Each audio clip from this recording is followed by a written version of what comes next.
Hey everybody, welcome back to the Plays and Fades YouTube channel. I'm your host, Gordo Gambles, and welcome back to another full card breakdown, this time for UFC 287. You're right, another pay-per-view after a nice, well-used week off, actually. I've been feeling good, feeling rejuvenated. My passion for betting MMA is coming back, and I'm ready to win some money this week. And actually, I am super pumped for this card. We have 13 fights up ahead from Miami, Florida. It's a fun one, and I say we do not waste too much time. Before we do so, please hit the like button down below, subscribe to the channel. Let's do this. First fight of the night, we have 6-0 Jacqueline Amorim versus the 7-5 Sam Page Hughes. This is a fun fight at 115 to get the card started. Amorim, someone who is relatively new to the scene. The rare case where she's not coming off Dana White Contender Series, she's not off the Ultimate Fighter, but she's just coming right from LFA. But it's because she has been absolutely dominant while she was there. She's 6-0. She has all her wins by first round finish, including 5 of them by submission. She is I think a second tier BJJ black belt. She is an absolute killer on the mat.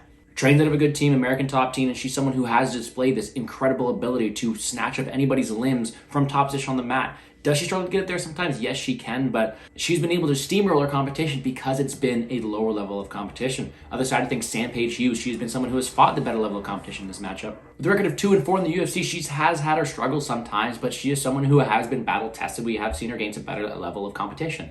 The problem with her in this matchup is, although she may be able to contend on the feet, there's no question that the better grappler is going to be Amorim here. She's the one with secondary black belt. She's the one with all these first-round finishes. She is an absolute killer if it gets to the ground, and it's going to be up to Sam Page to defend the takedowns. Unfortunately for her, though, she only has a 47% takedown defense, including being taken down in all 4 of her losses in the UFC. She's taken down 5 times by Pereira Rodriguez. She was taken down once by Tisha Torres, 4 times by Loma Lookboonmee, and twice by Luina Pinheiro. Sure, she has some decent offensive wrestling, but she can't stuff a takedown. And against someone like Amorim, who maybe doesn't have the best offensive wrestling, if Amorim is able to take her down, there's no question that she's going to be able to dominate from top position. So I'm looking here, and does Sam Hughes have a chance? Well, if she stuffs the takedowns and tries to piece her up from range, potentially. I just don't see that happening too often. I think the line's about right. Jacqueline Amorim is going to have an incredible submission game, and I do think she's able to get it there with that weaker takedown defense of Sam Page. So I think it's just a matter of time before Amorim gets her down and locks something up from top position there. She's an incredible BJJ artist and also has some decent ground and pound from there as well. So she is someone to look out for. She is someone who I think has good finishing upside on DraftKings as well at $9,000. There's a lot of people to talk about, but I do think she is a very viable GBP play because her ceiling is very high. But we're looking at how I want to target this fight. I'm looking to play some Amorim inside the distance, some Amorim finish only. I do think she's able to get Sam Page Hughes out of there, and although she has fought low level of competition, I think she disposes Sam Hughes accordingly, exposes that poor takedown defense, and takes her out on the mat. If that's the case, some good DFS viability for Amorim, and I'm struggling to really get any value on Sam Page because her path to victory is probably a 15-minute kickboxing affair, which I don't think scores that well. Next up, we have the 13-5 Steve Garcia versus the 39-10 Shailon Nuerdanbieke. Nuerdanbieke is James Krause's best friend, capitalizing off that minor injury last time, causing all that controversy. That's how he will forever be known to me. But he is coming here against a guy, Steve Garcia, who broke a lot of people's hearts when he went out there and knocked out Chase Hooper like twice in the first couple minutes. Steve Garcia is a violent man. I think he does have some good finishing prowess, a lot of power like he showed last time, some decent offensive wrestling. And he will be the bigger fighter in this match. The problem here for Garcia is he's not very trustworthy. I think that's the best way to put it. His chin is kind of questionable. He was dropped twice by Ontiveros, dropped twice by Meerschaert, and finished. He's a guy who is killer to be killed, and sometimes he's able to work out, sometimes he's able to go out there and find the finish, but when he can't, he seems to struggle. Sure, he has great offense when he's able to go out there and land 5.15 strikes per minute. But when you can be dropped, you can be knocked out, and you can also be controlled like Pena did to him for 14 minutes in their bout, he's not the most trustworthy guy. Shailon Nuerdanbieke is also kind of a brawler, but he does have this wrestling in his back pocket. Averages 2.93 takedowns per 15 minutes. Doesn't have the best accuracy, but he's aggressive with that. He has all the wrestling upside. I think what we have here in Nuerdanbieke, and the reason why he's such a big favorite is because he is more reliable. We know he has those takedowns in his back pocket. We haven't seen those same chin deficiencies from him. He's more reliable here. And sure, Steve Garcia may be the better offensive product, but if you don't have the defense to back it, it's really hard for you to get behind someone like that. So I think skill for skill, sure, the line is a bit wide, but do I want to go out there and put some money on Steve Garcia who can be controlled, who can be knocked out? Probably not. Instead, I'm potentially looking at the other way. I think Shailon has decision equity here, maybe a decision-only line. I think he has the ability to land takedowns and control him there. But because of these just trust issues or the abilities not to depend on him so much, I don't want much of this from a betting perspective. DraftKings wise, this is a very, very viable matchup though, because Shailon has scored 99, 105, and 111 across his last 3 fights. He is a very, very good DraftKings scorer, and I think he has the opportunity to put up another good DraftKings score if he's able to implement that wrestling against Garcia this week. Problem is, he's also been finished for 80% of his losses, allowing a decent opportunity for someone like Garcia to score well at 7.3. So this is a fight with decent upside. Both these guys have high ceilings. I think Garcia's path to victory is trying to utilize that offense he has and try to find a knockout finish or a decent submission off his back. But I do think the most likely outcome is Nuerdanbieke is able to take him down, control him, wear him, and even potentially get a late finish, all of which would score well on DraftKings. This is a fight I'm looking to target there.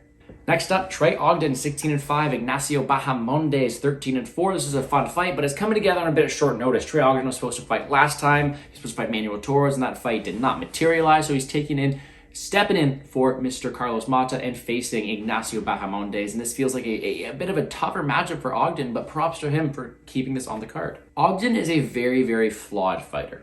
Let's put it that way. He is a guy who doesn't have much volume on the feet, not the best striker, a decent wrestler, but horrible submission defense. So if he's going in there and he's shooting for takedowns like you'd expect him to, he can be submitted, he can be reversed, he can be put into these bad positions. So what is Trey Ogden good at? Well, he's durable. He's never been knocked out, and although he has been submitted, that chin of him has held up. The problem is, he's going to struggle on the feet, especially against a primary kickboxer here against Ignacio Bahamondes, and his path to victory is going to rely with the takedowns. And over the course of his career, I mean, his takedown accuracy sits at around 15%, which is not pretty. So if you're a primary wrestler who struggles on the feet and you can't get takedowns, this doesn't seem like he's able to have too much success. I mean, he was outstruck by Jordan Leavitt. What do you think someone with the range, the power, the technicality of Ignacio Bahamondes is going to do to you? That's the style that Bahamondes wants to play. He wants to kickbox. He has a huge immeasurables advantage. He has a 4 inches in height, 3.5 in reach, and man, does he utilize those long limbs very, very well. Good range, good kicks from the outside as well. Just ask what he did to Roosevelt Roberts, putting him on a poster like that. And although he is very, very good offensively with the striking, he doesn't take damage too well. He can be hit. His striking defense can be improved, but that doesn't seem to be too much of a problem here against Ogden. Can Ignacio stuff the takedowns? Yeah, probably. He stuffed 12 versus Roberts. He is pretty physically imposing. He is the bigger guy. And we just talked about the takedown accuracy of Ogden struggling. So I do think Bahamondes is able to keep this on the feet, stop the takedowns, and really just put leather towards Ogden's face, who doesn't seem to be the best striker here. Bahamondes should win a striking battle a large majority of the time. So sure, I do think Ignacio Bahamondes has some good cash viability, but if this is a 15-minute striking affair on DraftKings, I don't know if he's able to outperform someone like Kevin Holland, who has finish upside, someone like Godinez, who has takedown upside. Same we could be said for Rosas or Amorim. I don't think Bahamondes has the same finish or takedown upside, meaning he probably won't score as well as people around him at 9.4. So I do like his floor for cash. I do think he wins this fight a lot of the time. However, I don't know how high his ceiling is compared to the people around him. So for that reason, probably fading this fight more than I expected to. Speaking of Lupi Godinez, she is next, 8-3 versus Cynthia Calvillo, 9-5-1. Cynthia Calvillo coming down to 115, and that's a bit of a question mark for me. She has struggled to make it in the past. She hasn't looked like her heart's completely in it, and she is facing someone I'm very fond of here at 8-3. And before I talk about how fond I am of her, let's just get it out of the way. She broke my heart, didn't shoot for taking against Angela Hill. What were you doing? That's out. That's out of the way. Now, I think that in this spot here, she does have that in her back pocket. Her wrestling, her cardio, her durability, and her strength is unparalleled here. I do think she's the much better wrestler compared to someone like Cynthia Calvillo. And she showed she can compete in the feet, although she completely should. This fight is super simple for her. She should shoot takedowns. She should get them at a high clip. She should control and dominate someone like Calvillo on the ground. Calvillo sure has found a better level of competition, but she doesn't seem to be in it so much anymore. She can be taken down. She can be controlled. And honestly, the weight cut to 115 is also going to be tougher here as well. So give me Godinez via wrestling. I don't want to picture a world where she doesn't wrestle. Even if it is on the feet, I think she still has a slight advantage. I think she wins this fight at a high clip. I'm pretty high on her win percentage this week. DraftKings-wise, she also has viability because we've seen her go out there, put up some crazy scores due to her takedowns. She scored 129 against Carnelosi, 127 against Silvana Gomez-Suarez. That takedown prowess, that technicality, and just the repetitive rinse and repeat control time takedowns, she has very high ceilings a lot of the time. Calvillo has been taken down before, and I do think that Lupi's able to do that to her this weekend, leaving her to be a decent, viable DraftKings option at 9.2 due to those rinse and repeats takedowns. Other side of things, Calvillo's upside, I mean, if it's a 15-minute striking affair, sure, she could win this fight. However, in those 15-minute striking affairs, she scored 64 against KC, 62 against Rodriguez, 65 against Wood. She's not someone who has the most DraftKings upside, so I'm kind of staying away from her. There are a lot of high upside dogs, and I do not think she's necessarily one of them this week. I like Godinez and GPP, but not sure how much I like Calvillo on the flip side. Next up, 8-1 Carl Williams, 16-11 Chase Sherman. Carl Williams coming in on short notice, and just like the Nordis of this fight, this is going to be a short breakdown. Carl Williams is a primary takedown artist and grappler who landed 8 takedowns against Lucas Bresky, and now he's facing someone in Chase Sherman who is a fish out of water on the ground. Chase Sherman was taken down by Justin Willis, Augusto Sakai, Parker Porter, subbed and taken down by Jay Collier, and taken down and submitted by Alexander Romanov. He is a fish out of water on the ground. He cannot get up. This is a perfect stylistic matchup for someone like Carl Williams. Here's where things get interesting. It is short notice. So Chase Sherman is 8.8K on DraftKings. He was supposed to face Chris Barnett, and that's why he's at 8.8K on DraftKings. You are telling me Chase Sherman, a guy who was a plus 400 underdog, is at 8.8K on DraftKings. One more time, 8.8K on DraftKings. Easiest fade of the week. He should be taken down. He should be controlled. There is a ton of viability for the minus 500 favorite in Carl Williams. I do think he wins this fight at a very, very high clip, and I just don't think I can get really to Chase Sherman this week. Now, we saw Carl Williams put up 133 in his first performance. Can he replicate it here? And I think he definitely has the makings too. But the only reason I'm kind of skeptical about it is Bresky was able to get up, allowing for Williams to get more takedowns and more points.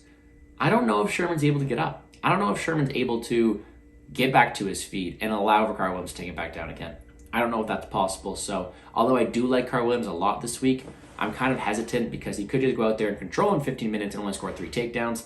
With that being said, though, Williams should also be able to get a ground and pound finish here. So he does have a ton of upside. His salary reflects that. He should win this fight at a very high clip. Next up, we have the 13-15 GM3 Gerald Meerschaert versus the 10-2 Joseph Body Bags Pyfer. I like to call him Money Bags because this man just piled in an absolute boatload of units last time he fought Alan Amedovski. The difference is GM3 is not Alan Amedovski. This is a fun step up in competition. Joseph Pyfer, though, he is the Joe Pyfer guy. He's the guy who went out there, exemplified violence on Dana White Contender Series. Everybody loves him. Dana White loves him. And I think he is getting a matchup here where he can exemplify that violence and prowess that everyone knows he has. He's very well-rounded. He's a good action fighter with a ton of power on the feet and also a good offensive and defensive grappling game in the mat as well. Training with those Renzo Gracie Philly guys over there. He is got a good camp around him, and I do think he has some good skills here. He's shown to be very durable on the feet. He's shown to be able to be a patient striker with a lot of power and be very accurate when he decides to throw. Overall, I do think Joe Pyfer is a threat. The problem is, as much as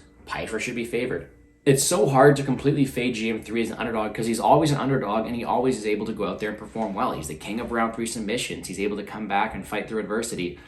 I like Gerald Meerschaert, but he is getting a huge test. He was finished by Ian Heinisch, by Khamzat Chimaev. His chin has been a liability against someone who is as technically sound as Joe Pyfer on the feet. I do think it's Pyfer's fight to lose. I do think also when it looks at takedowns, GM3's happy to work off his back. Jotko knew that, took him down, controlled him. I think Joe Pyfer's got some pretty good takedown upside in the slot as well. I think he's able to take him down there at will. I think he's able to control him if he wanted to, stay safe on top. But the easiest path to victory, in my opinion, is stay away, pick his shots in the feet, try to find the chin, but also make sure he's just able to walk him down and break GM3 on the feet. I think he's able to do that. And for that reason, this is a fight I do predict to go under and should be a very, very fun one. DraftKings-wise, a ton of viability. I mean, Joe Pyfer was at 9.7 last time. Now he's at 8.7. Meerschaert has been finished before. Pyfer has that well-rounded game set. 8.7, he is a very, very viable option, and he is one of my higher-owned fighters this week.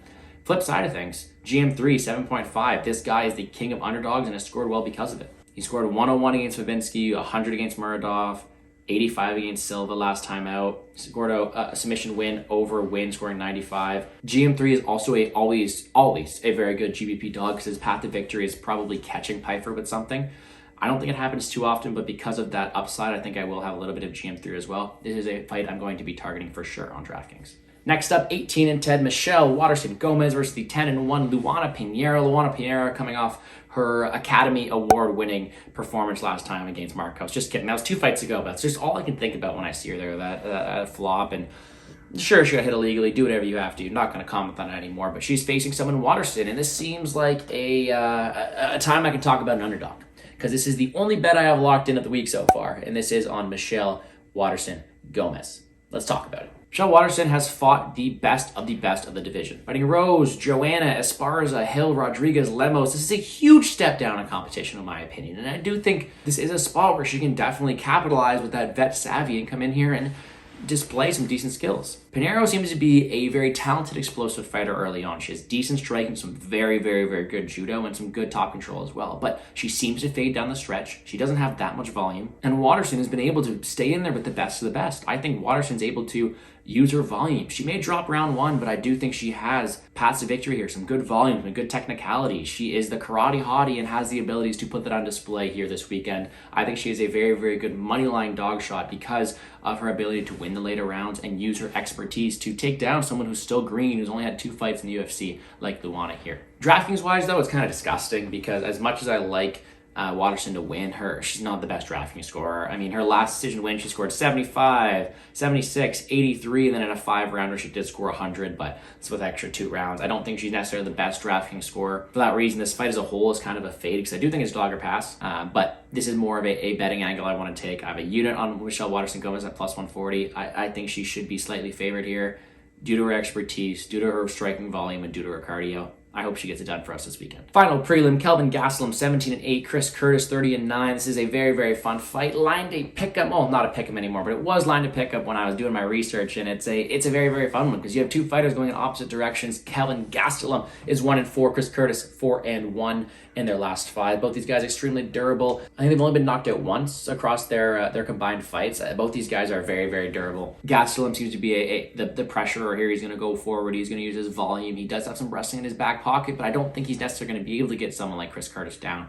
who has had decent takedown defense. Instead, for a 15-minute striking affair, it's going to be the volume of Gastelum versus the counter-striking and power of Curtis. And when I'm looking at this, I think it truly should be a -110 spot. The X factor is shooting for those takedowns and the control time that Gastelum has. And although Gastelum has been on a bit of a run, he's fought the best competition. So I do think he has that experience edge as well. I think when it comes to picking a side, if I have to, I would pick Kelvin Gastelum, but it is so close. This is a fight I think goes to decision. I don't think I really want to have a side either if it does go to decision. So to me, it's a fight where you want the over and you want it to be a very, very fun fight. DraftKings wise, not one I'm really targeting too much because of that decision equity here. I think that both these guys aren't the best DraftKings scorer. Curtis has scored 78 in his 1 fight that went to decision. And the last Gastelum decision win, he only put up 95 as well. So there is some viability. I just do think this is a striking affair with some decent, with a bit of volume, but not much finish equity and not much takedown equity. For that reason, kind of fading this fight as well. Main card time, 7-0, Raul Rosas Jr. versus the 8-1 Christian Rodriguez. Raul Rosas Jr. is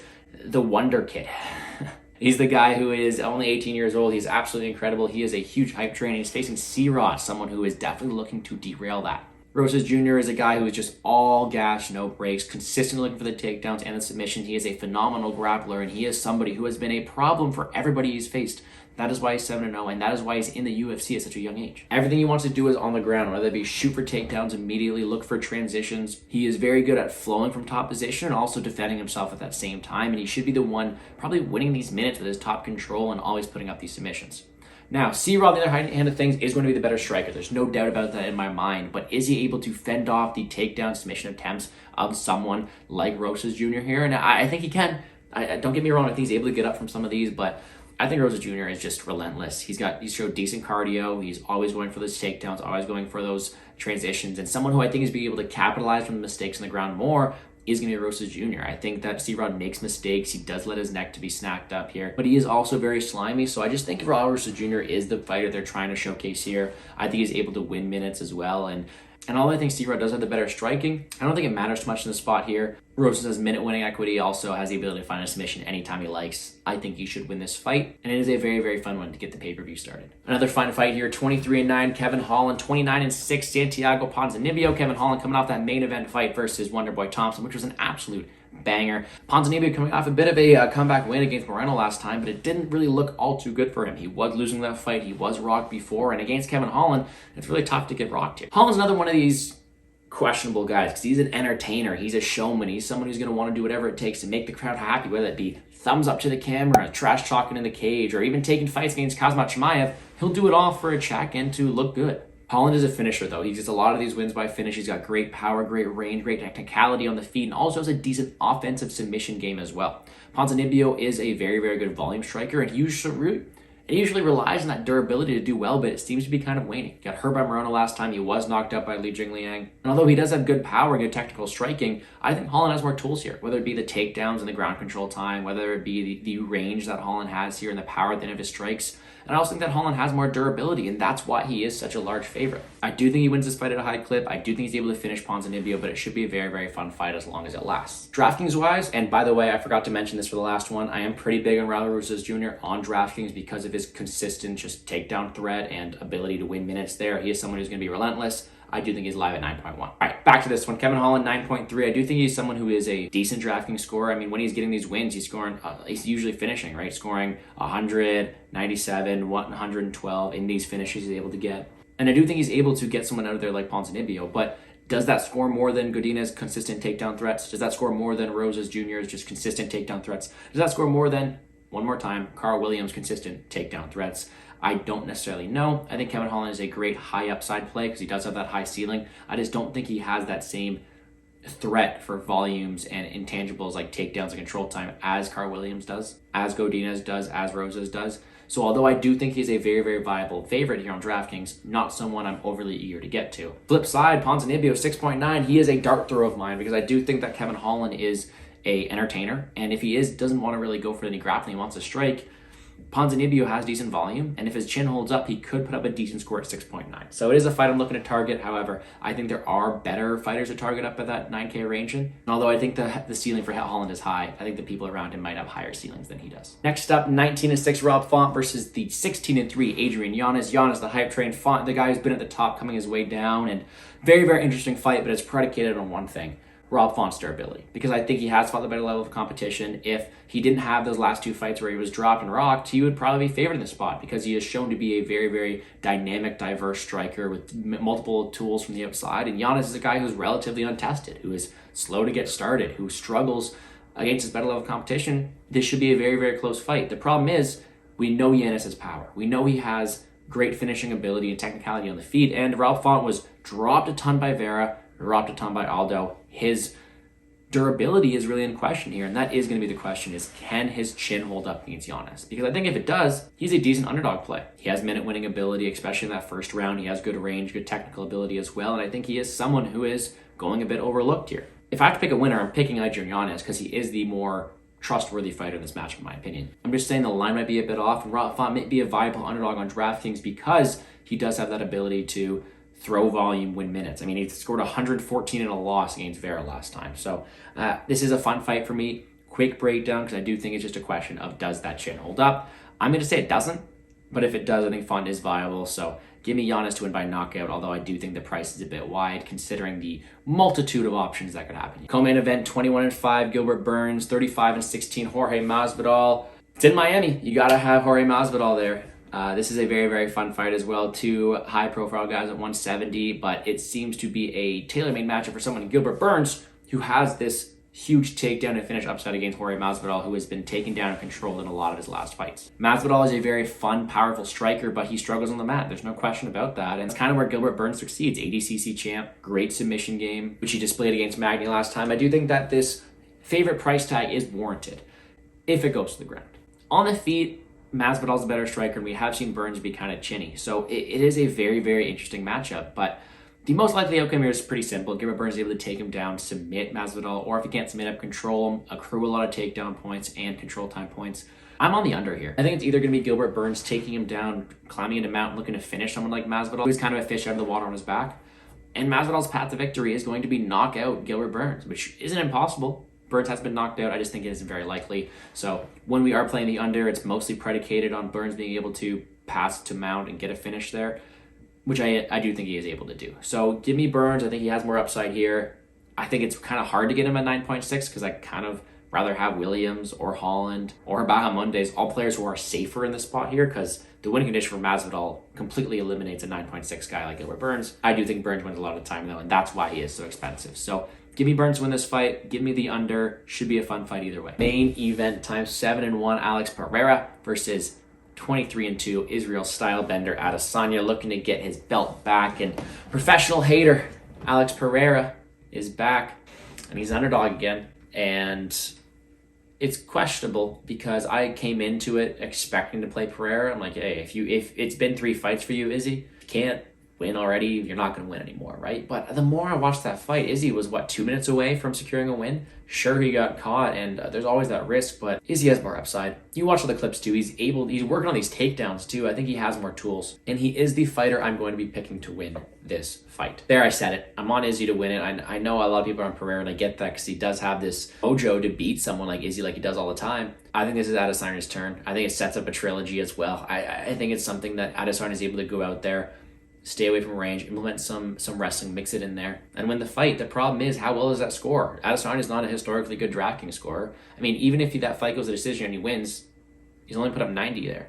Pereira, in his win last time, only put up 90 as well. This fight isn't necessarily one you have to target, although it does have some finish upside on Pereira and some now apparently wrestling upside on Adesanya as well. So this is a very interesting one. I might be underweight to this fight here due to the decision equity and due to being a slower fight potentially, but I do think Adesanya is able to get back to the win column here. I do think he's able to finally get his revenge on someone like Alex Pereira, but it should be a very, very fun fight. I don't know if I'm going to have any betting action on it because I'm looking forward to it, but it should be a very, very good fight. But that's going to do it for me here on the Plays and Fades YouTube channel. Quickly, let me just run through all my picks. I'm taking Jacqueline Amorim to get things started. Let's say by submission. We're taking Nuerdanbieke because he is more reliable, but I do think that line is wide. We're taking Ignacio Bahamondes, Lupi Godinez, Carl Williams, Joseph Pyfer, dog shot and Waterson-Gomez, picking Kelvin Gastelum, but a very, very close fight. Rosas Jr., Kevin Holland, Adrian Yanez, Gilbert Burn, and Israel Adesanya. DraftKings-wise, I really like targeting that Burns-Masvidal fight, that Pyfer GM3 fight, that Garcia Nuerdanbieke fight as well, and then this whole, let's say, 8.9 to 9.6K, every one of these options is viable. I'm leaning towards the takedown upside and ceilings of Williams, Godinez, and Rosas Jr. as my higher profile plays. And I do think that Amorim also has some good finish upside as well. So many good options up top. Hopefully what I've said today has given you some insight in how I'm playing this slate this weekend, and hopefully it helps you guys cash in this weekend as well. So I hope you guys enjoyed. Please hit the like button down below. Subscribe to the channel. If you have any questions, please DM me on Twitter at GamblesGordo, Gordo Gambles, whatever way you want to put it. Hope everybody enjoys the pay-per-view this weekend. Let's make some money, guys.